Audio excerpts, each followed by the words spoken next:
अहिले चाहिँ हामी ड्राइभरोडको बाटो हुँदै हुलाकी राजमार्ग पक्रिन्छौँ। अनि हुलाकी राजमार्ग पक्रेर चाहिँ त्यहाँबाट चाहिँ हामी ठोरी जाँदैछौँ। अब यो भिडियो बनाउनुको तात्पर्य चाहिँ के हो भने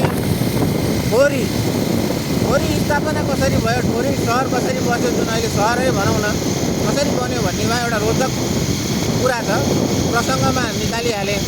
तर वास्तविकता हो होइन मलाई त्यति जानकारी छैन। राजा महेन्द्रले तत्कालीन समयमा चाहिँ ठोरीको निर्माण गरे भन्ने कुरो सुन्नमा आएको छ। किन भन्दाखेरि चाहिँ भारतको विस्तारवादी नीति त थाहा छ। अघिल्लो दिन एउटा सीमा जुन स्तम्भ हुन्छ 10 किलोमिटर वर हुन्छ भने भोलिपल्ट बिहान उठ्दाखेरि 10 किलोमिटर पर पार्थ्यो भारतले। पहिला त जङ्गलै जङ्गल घना बस्तीकै सहर हो पहिला त नेपाल भनेको। अनि के भयो भने भारतले यसरी पटक पटक चाहिँ हाम्रो सीमा मिचेपछि चाहिँ महेन्द्र सरकारले चाहिँ एउटा दिमाग के लगाउनु भएछ भने किन त्यहाँ चाहिँ हामीले बस्ती नबसाल्ने त, बस्ती बसाल्यो भने चाहिँ त्यहाँका जनताले आफ्नो देशको भूमिको रक्षा पनि गर्छन् भन्ने एउटा दिमाग लगाउनु भएछ।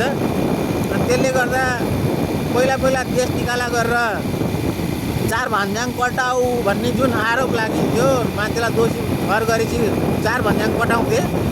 त्यो 4 भन्ज्याङ कटाउँदा चाहिँ राजा महेन्द्रले लगेर ठोरीमा बास बसाइदिएर रहेछन् तिनीहरूलाई। 4 भन्ज्याङ कटाउने ठोरीमा लगेर जोडिदिने। अनि बिस्तारै जस्ता काजीहरू हुन्थे, बस्नेत काजी, थापा काजी, विभिन्न काजीहरूलाई पुरस्कार स्वरूप केही जमिनहरू दिँदाखेरि पनि राजाले चाहिँ ठोरीतिरकै दिँदा रहेछन्। बिस्तारै त्यहाँ बस्तीको निर्माण हुँदै गयो। नेपाली जनताहरू यहाँ आएर बसिसकेपछि नेपालले आफ्नो सीमा चिन्दै गयो।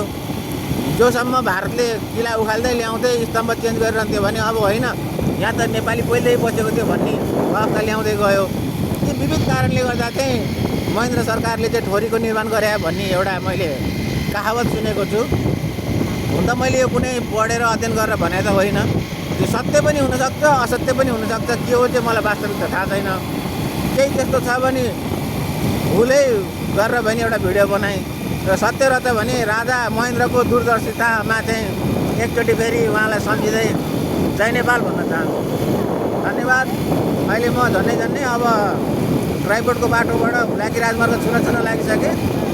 लगभग अब हामीलाई 57-58 किलोमिटर उता जानु छ।